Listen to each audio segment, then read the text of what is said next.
Hi, my name's Pharaoh, and today I'm going to revisit the glass underwater pieces and explain how to glitch them above water now that Frontiers has been released. This has changed quite significantly with the release of Frontiers, but I think it's a little bit easier. And like most of my techniques so far, this is achieved by level wires and then glitching parts onto those wires. So let's take a look at underwater parts.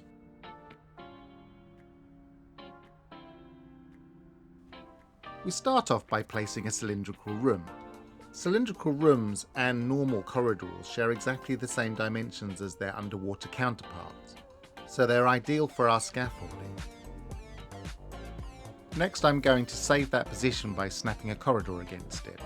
From the menu, we can use any number of these parts. Let's take the normal corridor and snap it against our cylindrical room. An alternative way of marking it would be to use a cuboid room and snapping it underneath.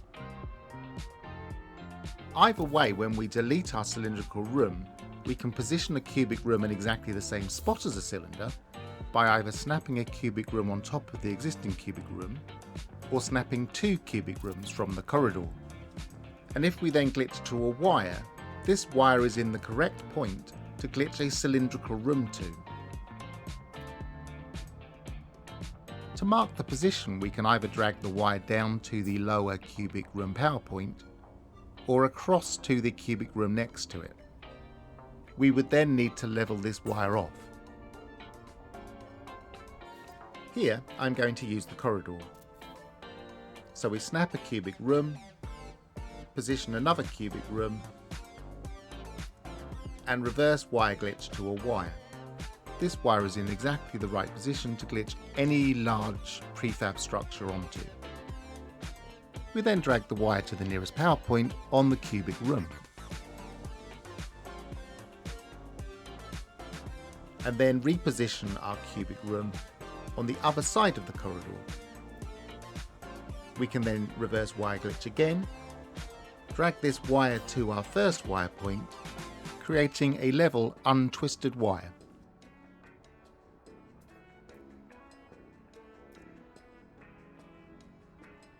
We no longer need the sloped wire, so we can safely delete that to simplify our wire points.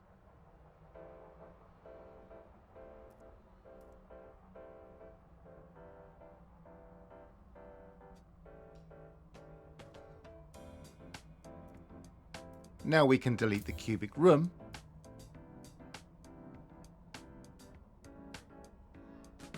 and we can choose to glitch any of these prefab rooms onto that wire point. Let's stick with the cylindrical room.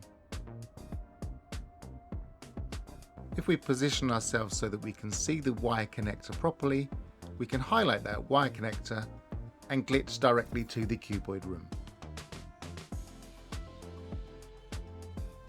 Here I have positioned another cylindrical room on the other side of the corridor to show that they are symmetrical. And you can also see that the wires line up along the bottom. If we then connect a wire to the cylindrical room, you can also see that power transmits along these wires perfectly, and an underwater room glitches in exactly the same way.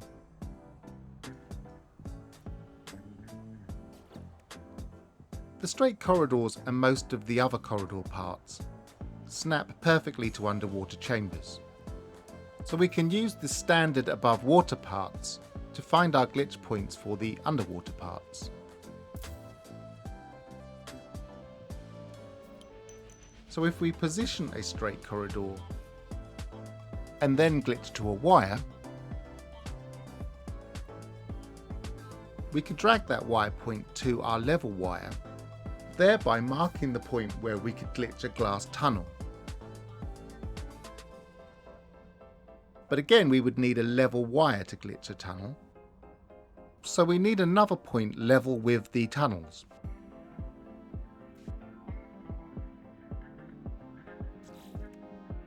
For this we can use the hollow door or the door. We can snap the door to a chamber and again glitch to a wire. We can drag that wire point to our glass tunnel point and this leaves a perfectly level wire. Again, we will delete the sloped wire.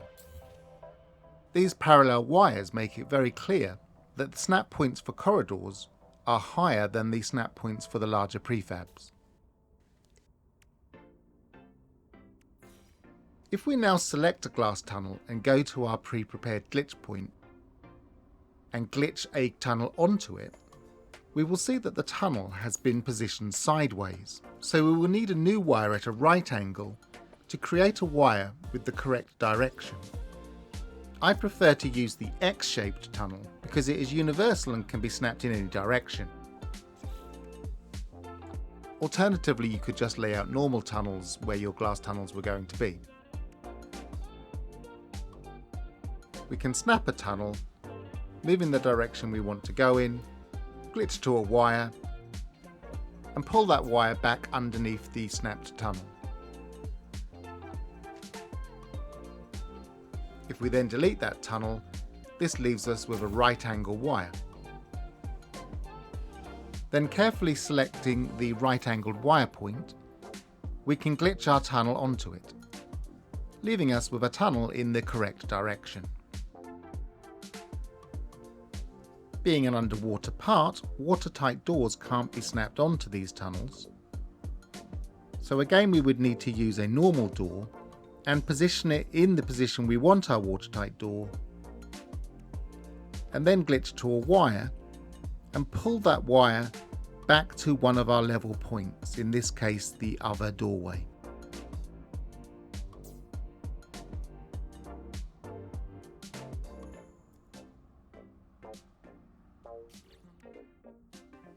We can then select the watertight door,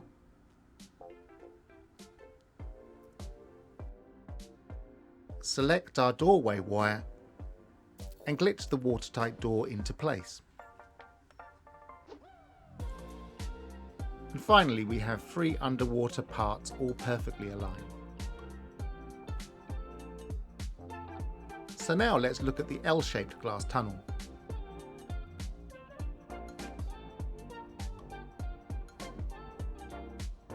Of course, some of the glass tunnels are not rotationally symmetrical.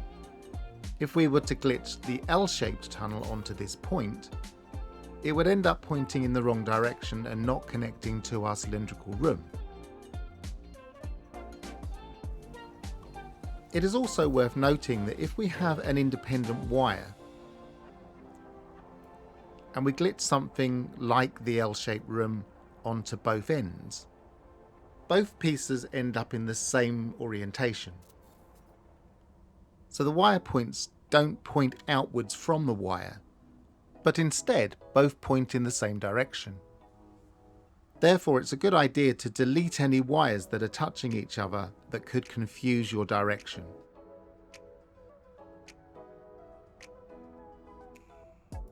So let's do that here. We would then use the same technique to position a wire at right angles in the other direction, and use the new wire direction to glitch our L-shaped tunnel onto.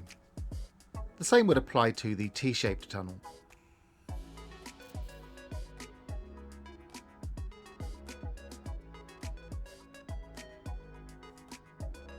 So there you have it, the basic techniques to glitch underwater parts above the water in Frontiers.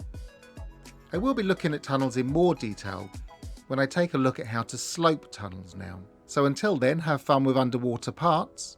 I've been Pharaoh, and goodbye.